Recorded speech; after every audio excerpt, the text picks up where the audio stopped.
Kajian kami, sebagaimana telah diajukan sebelumnya, itu sudah menjadi concern kami yang sudah kami ajukan ke pihak legislatif, yaitu DPR maupun pemerintah.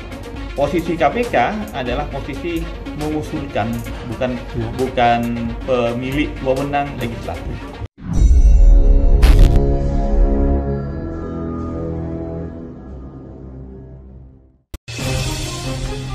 Masalah peradilan in absentia Harun Masiku. Pimpinan Komisi Pemberantasan Korupsi atau KPK kembali mengeluarkan pernyataan kontroversial. Kali ini bukan Firly Bahuri, melainkan Wakil Ketua KPK Nurul Gufron yang menyebutkan bahwa Harun Masiku dan Nur Hadi akan disidangkan secara in absentia. Langkah lembaga anti rasuah ini seakan-akan menggambarkan sikap pimpinan KPK yang enggan bersusah payah menemukan kedua buron tersebut.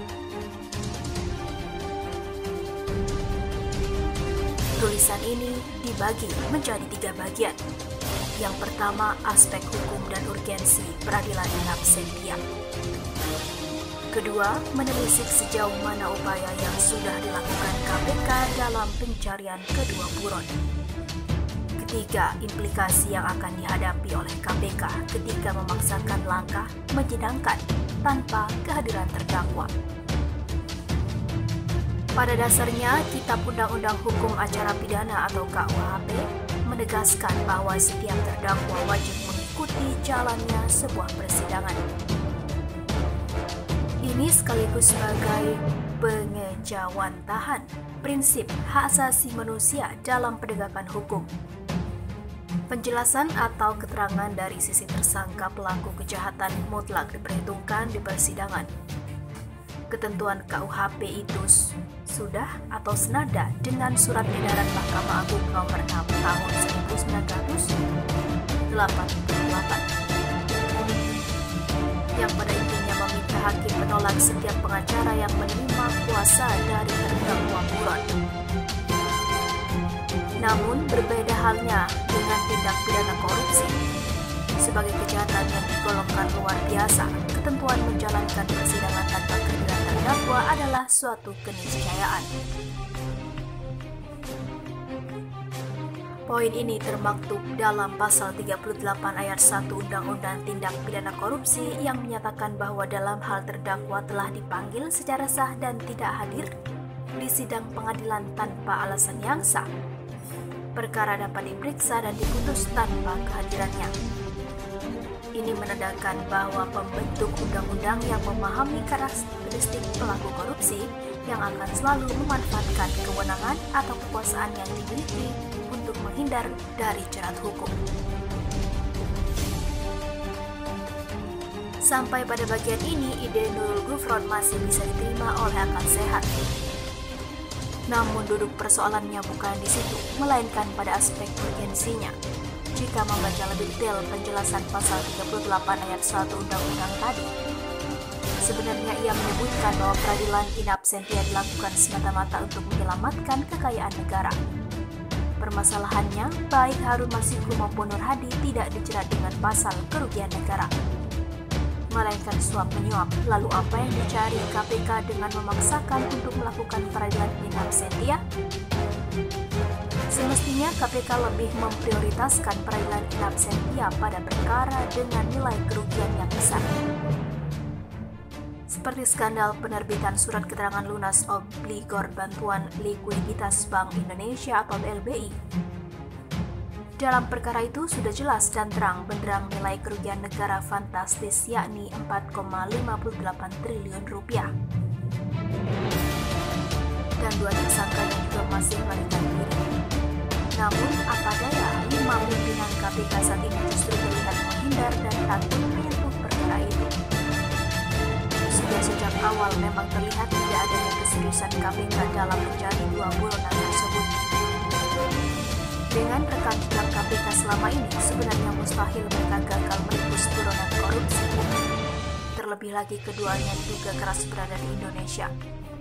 karena itu tidak salah jika masyarakat berkaca dan membandingkannya dengan KPK era Abraham Samad yang mampu menangkap mantan bendahara Partai Demokrat. Muhammad Nazarudin di Kolombia hanya dalam waktu 77 hari. Harus dikatakan bahwa KPK di bawah kepemimpinan Firly Bahuri memang mengalami kemunduran yang luar biasa. Alih-alih menunjukkan performa yang baik, 5 pemimpin KPK malah lebih sering blunder di hadapan masyarakat. Misalnya atraksi dari Ketua KPK ketika menunjukkan bakatnya memasak nasi goreng di hadapan awak media, melakukan puluhan kunjungan ke berbagai instansi negara dan adanya upaya pemaksaan untuk mengeluarkan penyidik KPK Komisaris Rosa. Survei Indonesia Barometer beberapa waktu lalu sebenarnya dapat menjadi tolak ukur bagaimana pandangan masyarakat terhadap masa depan KPK di bawah kepemimpinan Firly Bahuri. Hasilnya, seperti yang sudah diperkirakan, KPK tidak lagi berada di peringkat 3 besar. Tentu sangat tidak lain.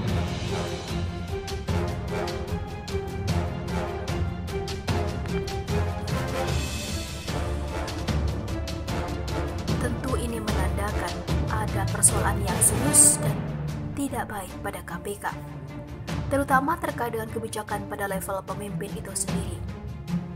Pada bagian lain, penting juga untuk memperhatikan implikasi yang akan diterima oleh KPK ketika tetap memaksakan praktek persidangan in absentia ini.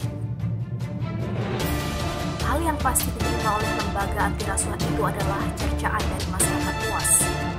Sebab secara teknis hukum sudah pasti KPK tidak akan mendapatkan apa-apa dari persidangan tersebut. Pemidanaan penjara mustahil karena 2 orang itu tidak diketahui keberadaannya. Dan perampasan aset juga tidak mungkin karena perkaranya tidak berkaitan dengan kerugian negara. Dengan kata lain, metode ini hanya akan menguntungkan 2 buronan itu. Polemik Harun Masiku dan Nur Hadi ini menjadi pertanda awal bagi kehancuran KPK di bawah kepemimpinan Komisaris Jenderal Firly Bahuri. Narasi keberpihakan anti korupsi yang diucapkan oleh 5 pemimpin KPK saat mengikuti proses seleksi nyatanya hanyalah omong kosong belaka. Hingga saat ini, publik masih bertanya-tanya soal adanya kabar tersangka KPK Harun Masiku yang berada di PT IKA. Begitu juga dengan perlakuan tidak menyenangkan terhadap penyidik KPK di PT IKA Kebayoran, Jakarta Selatan saat operasi tangkap tangan beberapa waktu lalu. Kapolri Idam Aziz dan pimpinan KPK Firly Bahuri tak pernah secara gamblang menjelaskan ihwal dugaan peristiwa tersebut. Karena itu, para politikus Partai Demokrat baik pengurus DPP dan anggota Dewan mempertanyakan kejadian yang masih mengisahkan tanda tanya tersebut. Tentunya harus dijawab baik oleh KPK dan Polri semua rentetan kejadian tersebut agar tak menjadi simpang siur dan pertanyaan besar bagi publik, kata Ketua DPP Partai Demokrat Jemi Setiawan Senin 3 Februari 2020. Menurut Jemi, jawaban tegas dari pimpinan KPK sebagai bukti bahwa Firly memang sudah bebas dari segala konflik of interest dengan kesatuan asalnya yakni Polri. Firly mestinya paham bahwa dia bekerja atas perintah undang-undang, maka dia harus berani membongkar semua skenario busuk yang menggiring tuntunan OTT Wahyu Setiawan, ujarnya.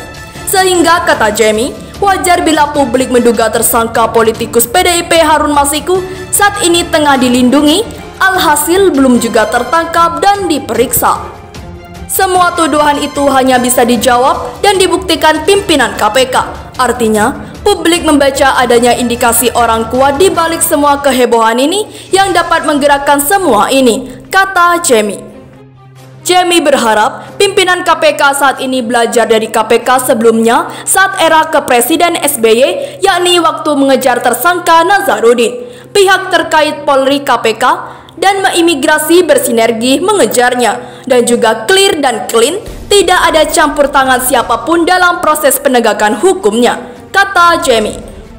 Diketahui baik KPK dan kepolisian belum juga berhasil menemukan Harun Masiku yang menjadi tersangka kasus suap pengurus pergantian antar waktu anggota DPR dari PDIP tahun 2019 hingga 2024. Sudah 3 pekan berlalu, lembaga anti rasuah mengklaim masih terus memburu keberadaan tersangka kasus dugaan suap terkait prosesnya. Kami masih terus mencari tersangka HAR, kata PLT juru bicara Ali Fikri dikonfirmasi Senin 3 Februari 2020. Menurut Ali, saat ini belum ada perkembangan yang signifikan terkait keberadaan Harun. Dia mengakui Harun sempat terdeteksi di sekitar perguruan tinggi ilmu kepolisian saat proses penyelidikan hingga operasi tangkap tangan pada Rabu 8 Januari 2020. Nanti kalau ada update pasti saya kabari, kata Ali Fikri. Ali mengklaim KPK bersama aparat kepolisian masih terus berupaya berbagai cara untuk membekuk Harun. Pihaknya optimistis penangkapan terhadap Harun masih hanya persoalan waktu. Ini soal waktu, kapan kami bisa menemukan yang tersangka dan menangkap serta membawa ke KPK untuk dimintai pertanggungjawaban secara hukum, kata Ali.